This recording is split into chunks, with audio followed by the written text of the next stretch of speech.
What's up guys, we're at Bangtao Muay Thai. It's Riddell here, I'm the kickboxing coach. Today we're just going to go over some variations of like jamming up punches. Maybe like if somebody has like a really dangerous hook, either like an overhand or a big hook and it's really heavy. Sometimes I don't want to catch it with like a conventional guard, so I step in really deep and try jam like into their shoulder joint, into their bicep, and stifle the punch a bit, get like a little bit physical, try to bump them off balance and then attack them after that. So that's a pretty good way to take an angle if you attack somebody in the pocket, or you can even use it as like an entry if someone's like a dangerous person that usually swings on your way in. So you guys will see it pretty soon, but it's like a very useful thing that I used in one particular fight in my career against this like big Dutch fella that kept throwing massive hooks and stuff at me. So yeah, I've used it before. It works really well. If the hook doesn't come, you're just gonna bump it here like that, and so you guys will be able to attack that. So step full That's it. Just put that like that. And that way, if my elbow's up, like I'm just gonna bump into him. Right side. So right side is I punch, and then I step towards that lead leg. Try that.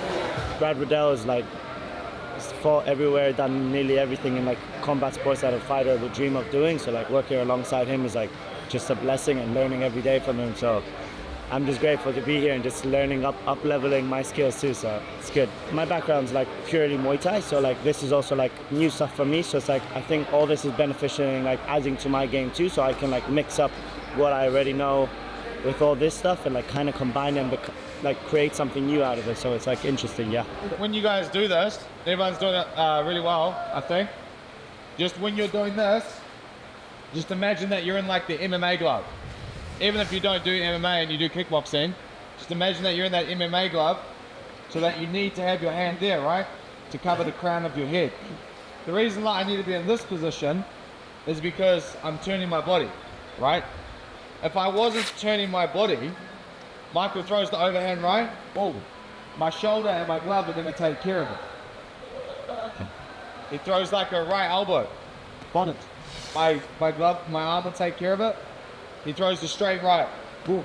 That's gonna, so that high guard, that classic high guard, if I'm not turning my body, will take care of most of those punches, theoretically.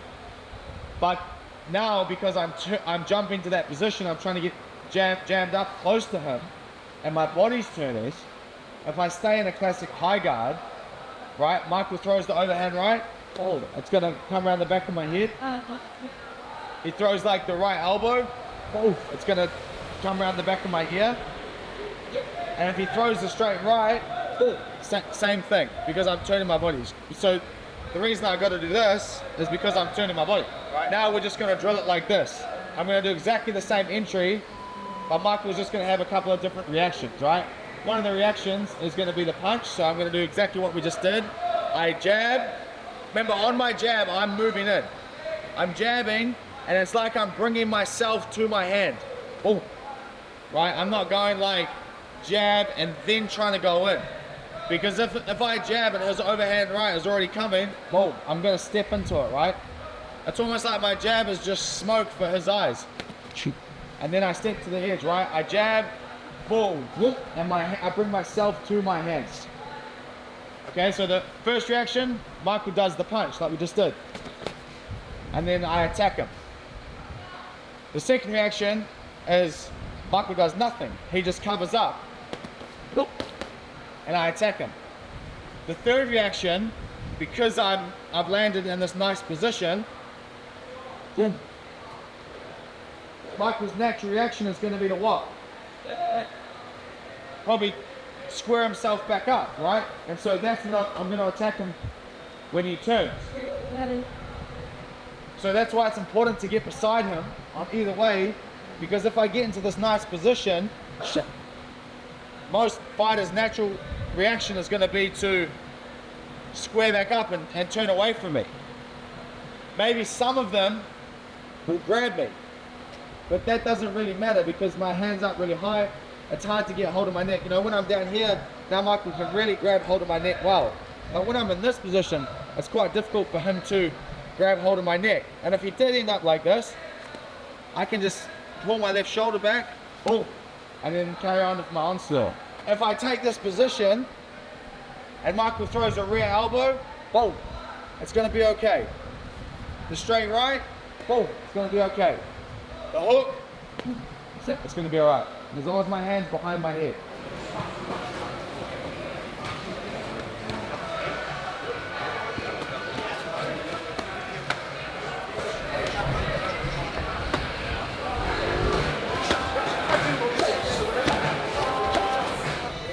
So if I'm jabbing, Sorry, you're right. I'm going the other way.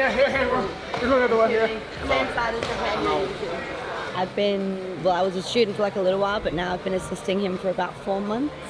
I love working with Brad because Brad's always had a real talent for like transferring knowledge over to students. I think it's one thing to know something, but being able to translate it over for everyone to understand is like another thing of its own, and Brad's always been really good at that. I like helping him because sometimes when I have to do it as a student, I can be a little bit like, but when I have to show it as an assistant coach, it helps me really focus more on the detail, and then I actually understand it better myself. Yeah, if I want to take that angle, if I know the person throws back, right? Okay. Boosh. Yeah.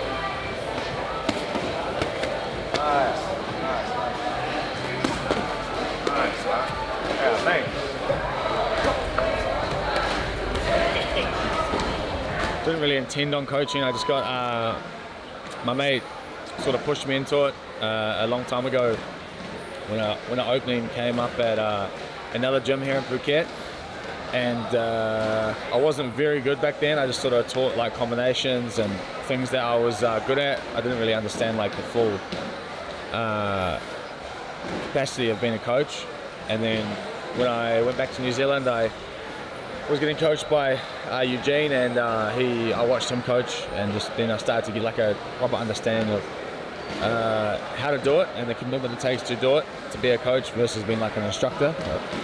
And yeah, I just watched and learned a lot of him and sort of developed my skill set. And the times that I didn't coach and fought, and the times that I just fought, it's like a bit of a difference in like enjoyment of the training, that's for sure. Like I like the coaching. It sort of breaks up the monotony and the grind of training all the time, and also keeps you like looking for new stuff and, you know, a bit of self-development and development of your fighters. So yeah, I definitely prefer coaching and fighting to just training all the time and fighting. Yeah, so if you guys want to come to Bangtao Kickboxing, Monday, Wednesday, Friday, 8 a.m. Don't miss it out. We always build up a skill set over the 3 days, and on Friday we can put it all together. And hopefully you guys can walk by us something new.